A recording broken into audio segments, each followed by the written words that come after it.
everybody, and welcome to another Top 5 board gaming video. This particular one is a special one because it's another one of these videos where it's not really top 5, it's more of bottom 5. In this case, talking about my top 5 nope games. In other words, games I played once and was just sort of like, Now, before I really get started, I would like to remind you guys, if you haven't done so already, please take a look at my Facebook and my Twitter pages. That is where I post my new videos. I also have fun articles. I do contests and giveaways, all sorts of cool stuff there. Plus, it's a great way to stay in touch with me. In addition, I do have my Patreon page as well. And you guys can go there and you can actually become a sponsor for my channel so that you can have even more say in the content that I make, when I make it, what I publish, and all of that great stuff. So that said, getting onto my list, again, I mentioned that these are the games that I just sort of played once, maybe twice, and was just kind of like meh about for one reason or another.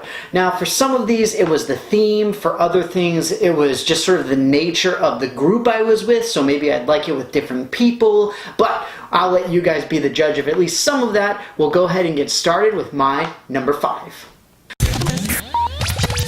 At number 5, I've got the only game on this list that I actually own, and one that I have talked about in this exact context where I just really did not enjoy it very much. And that game is Ladies and Gentlemen. For those who don't know, the way that this game works is you essentially have two groups with a team member on each group. One group are the ladies and they go shopping. The other group are the men and they go and they trade stocks and bonds. Yes, quite. And effectively, the way that this game works is whichever group has the most money at the end of the game wins. In addition, if you have an odd number of people, there's an additional player group that they sort of play on their own. That said, if you guys have watched my videos before, you know that what I think about this game primarily is the fact that it is so unbelievably misogynistic. And yes, the rules state it doesn't matter if you're a man or a woman playing as a man or a woman in the game. I just find it really frustrating that it's called Ladies and Gentlemen and the ladies are going and shopping and the men are going and trading stocks and earning the money type of thing. And it's kind of a weird thing, and maybe it shouldn't upset me as much as it does, but it's really annoying, and I don't like the fact that it does that. Like, if I had children and they were playing this game, then I wouldn't want them thinking that, you know, we have to put in societal norms into our board games type of thing. But I'm not going to go into a big rant about it. Suffice to say, that's why I really didn't like this game. I just don't appreciate the fact that the designers made that particular choice. I may be in the minority on it, but that said, Ladies and Gentlemen is my number 5.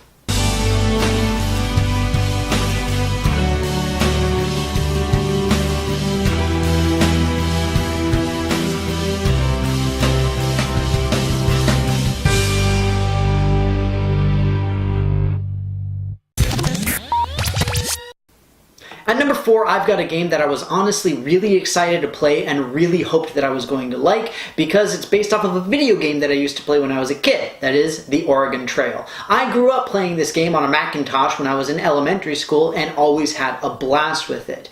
Now, the game itself, the card game, it's the same idea where you're going from point A to point B, with point B being Oregon itself, and point A, I think you start in Nebraska or Kansas. I honestly don't remember. But as soon as I played this game, I just said, nope, this is terrible. And essentially the reason being that it is primarily luck-based. It's got player elimination that is done in a really terrible way. That is to say, you can get eliminated at the first round and the rest of the people can go all the way and finish the game without you. And it's kind of like, well, that kind of sucks. And we're talking about a good 45 minutes or an hour-long game. Now, that said, this is lower on the list because in a big way, that's what the Oregon Trail was all about. It was about the fact that you don't know what's going to happen. You don't know when you're going to die, when you're going to get bit by a snake, or when you're going to get dysentery and all that kind of stuff, and you're just going to die suddenly. And that's kind of the point of the original game, and it's carried over to the card game, but I really think that they should have fixed it, because the original video game was a single-player game, whereas the card game, You can play it single player technically, but it shouldn't be built the same way because you're talking about multiple people playing simultaneously. It should have made some artistic license choices to make it a little bit easier in a group setting. So I was really disappointed by it. I wanted to enjoy it. Unfortunately, I didn't, and the first time I played it, I was just like, no, I don't want to do this ever again. So with all that, Oregon Trail is my number 4.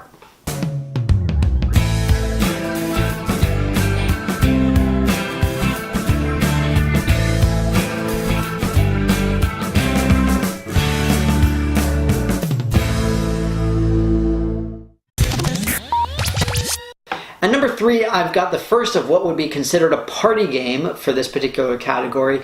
And the thing is, it's a party game that is more frustrating than anything else, and it feels like the type of game that you might enjoy if you're a little bit inebriated type of thing, or if you're just completely and utterly goofy. I'm a goofy person, but not when it comes to board games. The game itself is Quelf.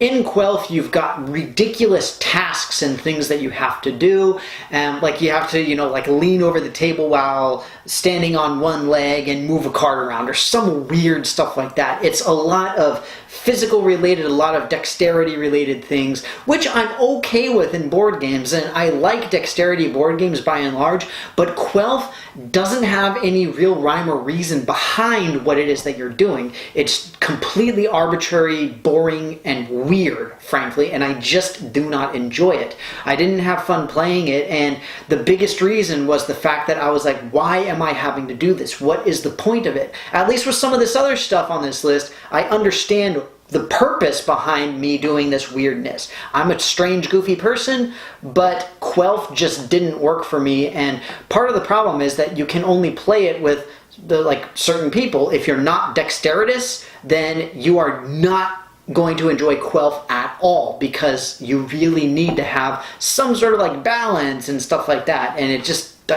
didn't work for me. So that's why I don't think I'll ever really try again, maybe with a completely different group. But either way, Quelf is my number 3.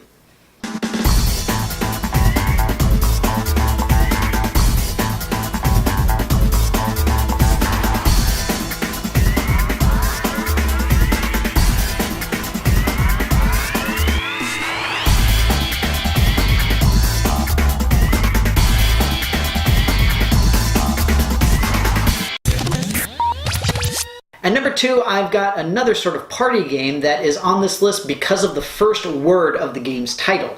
The game itself is Pressure Point, and as you may have guessed, you are under a great deal of pressure. The idea behind this game is it's a sort of trivia game, and it's like a mixture of wits and wagers and the devil himself type of thing, where the idea is that your fellow players are betting on how many different pieces of a single category you're going to be able to get correct. So it might be things like baked goods, countries in Africa or the Middle East, or types of casseroles, or famous actors with the first name Robert. Something along those lines, like just completely arbitrary and random categories. Everybody gets to look at the category and they make bids essentially on how well you're going to do at it, and then you have, I think it's 10 seconds to name off as many things as you can, having basically saying go, and you look at it, and it's not my type of game. Yes, I am a person who can think on my feet, and I'm a reasonably fast thinker and logical and all that kind of stuff, but this type of thing, it makes me so frustrated, because especially with the groups that I play with, they tend to be like, come on man, you know this. I'm just like, oh my god, calm down, let me think. And that I don't like playing games like that. I really do not enjoy them. It makes my brain hurt, it makes me anxious and nervous, and I just don't have fun. I simply do not have fun playing games like this, and that's why it's on the list. Not only that, but that's why it's so high on the list, because it just frustrates me, and I just do not have any fun when I play these types of games. And for all that, that is why Pressure Point is my number 2.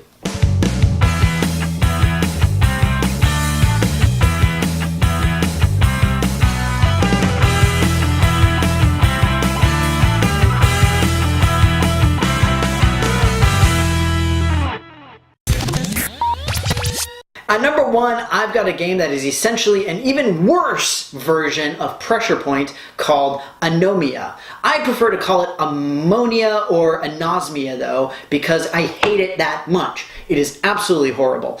In Anomia, what you're doing is everybody is gathering up cards, and essentially you take a card, you flip it over. And what you're doing is you're seeing if you have a symbol match to somebody else at the table. If you have a symbol match, then you have to name something in that category. Say, for example, you both have like little wavy lines, and they have, I don't know, vegetable, and then your card says actor. So essentially you look around and you're just like, oh, actor, and you say Chris Pine, and then they're just like, oh, you know, or the idea is that you're trying to say something that is in that category before they say something in your category. And honestly, a lot of the reason that this game is on this list is because of the group that I was playing with. Again, similar to Pressure Point, but this game was even worse, where there were a couple of people at the table where, you know, they flip over their card and then they're sitting there and they go like, oh, and I'm just like, oh my god, calm down. Like, seriously, breathe.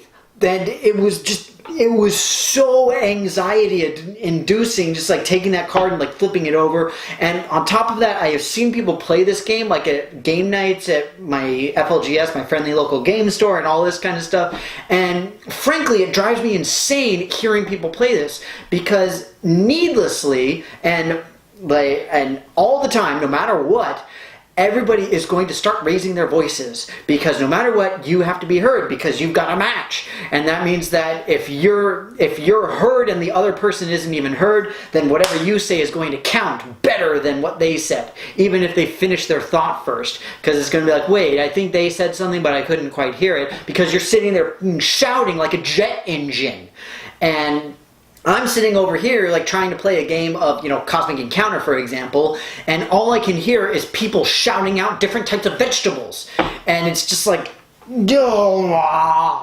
you know, it's so frustrating, and it just drives me insane. And again, just like with Pressure Point, it makes me really nervous and anxious, and it just like raises my blood pressure and it freaks me out. It's, again, especially with the particular group I was playing with, just being like calm down, and just absolutely annoying. Ammonia, Anosmia, Anomia, whatever you want to call it, is my number 1.